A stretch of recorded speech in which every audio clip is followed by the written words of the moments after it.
राम राम। कहते हैं भक्ति अगर मन से की जाए तो उससे उत्तम भक्ति कुछ हो नहीं सकती। भक्ति जात नहीं देखती, पात नहीं देखती, कोई भी भगवान की भक्ति कर सकता है। अकबर के नवरत्नों में से एक रत्न थे अब्दुल रहीम खान खाना। आपने रहीम के बहुत दोहे पढ़े होंगे। वो जाति के मुस्लिम थे, लेकिन भगवान श्री कृष्ण के पुजारी थे। रात के समय मंदिर में जाकर भजन कीर्तन भी करते थे। किसी ने अकबर को यह सूचना दी कि रहीम मुसलमान होने के बावजूद भगवान के मंदिर में जाता है, वहां भजन कीर्तन भी करता है। अकबर ने कहा नहीं, यह नहीं हो सकता, वो तो 5 वक्त का नमाजी है, वो मंदिर में कैसे जा सकता है। उनके गुप्तचरों ने बताया कि महाराज वो रोज मंदिर जाता है और वहां भजन भी बोलता है। अकबर ने कहा जब मंदिर जाए मुझे तुरंत बताना। उनके गुप्तचरों ने बताया कि बिल्कुल बताएंगे। एक दिन जब रहीम मंदिर की तरफ गया, उसके गुप्तचरों ने तुरंत अकबर को सूचना दी कि रहीम मंदिर चला गया है। अकबर महाराज अपने सैनिकों के साथ रहीम को देखने के लिए चले। उनके गुप्तचरों ने बताया कि चलो महाराज मंदिर में, वहां आपको रहीम दिखाते हैं। अकबर ने कहा सवाल ही पैदा नहीं होता, मैं मंदिर में क्यों जाऊंगा, मैं रहीम के घर जाकर देखूंगा कि वो घर पर है या नहीं। अब अकबर महाराज रहीम के घर आ गए। दरवाजा खटखटाया गया। रहीम की मां बाहर निकली। उससे पूछा रहीम कहां है। उसकी माता जी ने कहा कि वो तो अंदर सो रहा है। अकबर महाराज ने कहा बुलाओ उसको। रहीम को बुलाया गया। रहीम अंदर से बाहर आए, 3 बार झुक के प्रणाम किया। भगवान कृष्ण को दुनिया प्रणाम करती है, वो आज रहीम बनकर अकबर को 3 बार प्रणाम कर रहे हैं। अकबर ने कहा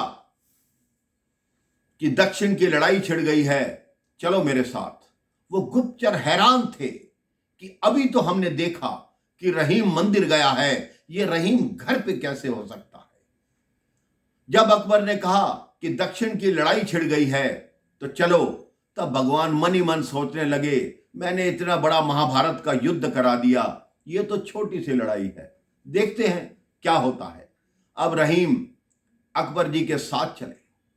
थोड़ी देर बाद जब असली रहीम मंदिर से वापस आए, तब उनकी मां ने कहा तुम तो अभी महाराज के साथ गए थे दक्षिण की लड़ाई में, तुम वापस कैसे आ गए। रहीम ने कहा मैं गया था। उन्होंने कहा हां। उन्होंने मां से कुछ नहीं कहा और सीधा राजमहल की तरफ भागे। वहां पहुंचे तो द्वारपाल ने कहा आप अभी सेना लेके दक्षिण की तरफ गए हो, अब यहां से कहां वापस कैसे आ गए। अब रहीम को समझ आया कि कोई ना कोई भेद, कोई ना कोई बात अवश्य है। अब रहीम दक्षिण की तरफ चला, सेना के पीछे पहुंचा।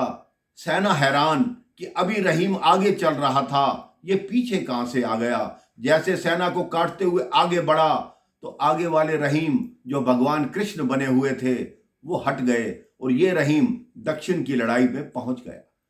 युद्ध छिड़ा, शत्रुओं ने चारों तरफ से घेर लिया।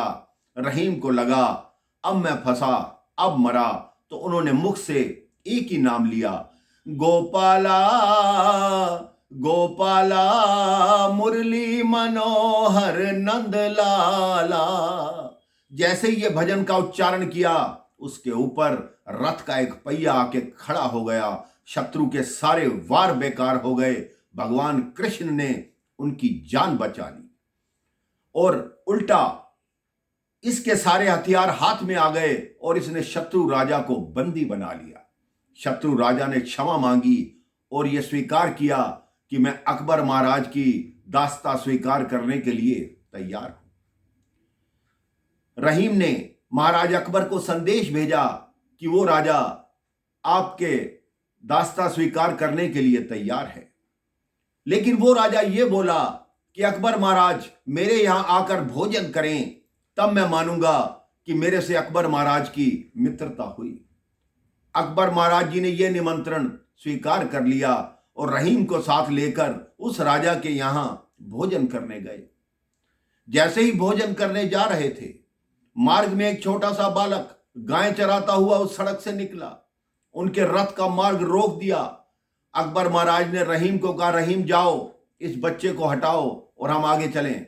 जैसे ही रहीम उस बच्चे के पास पहुंचे, बच्चा बोला, अंदर जाके खाना मत खाना, उसमें जहर है। रहीम को समझ आ गया कि कोई ना कोई बात अवश्य है। अब अकबर महाराज और रहीम अंदर पहुंचे। राजा ने भोजन परोसा और स्वयं पंखा करके हवा करने लगा। रहीम कहता है, महाराज आप भी तो खाइए, आप भी तो भोजन करेंगे। उस राजा ने कहा, नहीं, आप अतिथि हैं, आप भोजन कीजिए। रहीम ने कहा, नहीं, मित्रता तभी पक्की होगी जब दोनों राजा बैठ के खाएंगे। वो राजा बोला, नहीं, आप खाइए। तब रहीम ने कहा, आप किस लिए नहीं खा रहे, इसमें जहर है। वो राजा चरणों में गिर गया। वो कहता है कि मेरे अलावा किसी को नहीं पता कि इस खाने में जहर है, आपको कैसे पता? अकबर ने कहा, रहीम बताओ, तुम्हें कैसे पता? तब रहीम ने बताया कि वो छोटा सा बालक जो गाय चराता हुआ मिला था, वो मेरा कृष्ण कन्हैया था। उसी के मंदिर में मैं रात को जाता हूं। उसी ने मुझे बताया कि खाने के अंदर जहर है। इसलिए मेरे भाई बहन, भक्ति कोई धर्म नहीं देखती, केवल भाव देखती है। हमारे गुरुदेव कहते हैं कि पावक की लपटों में पड़कर सोना कुंदन बन जाता है।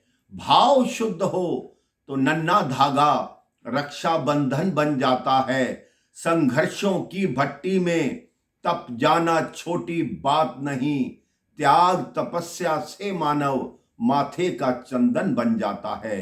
राम राम, जय श्री राम।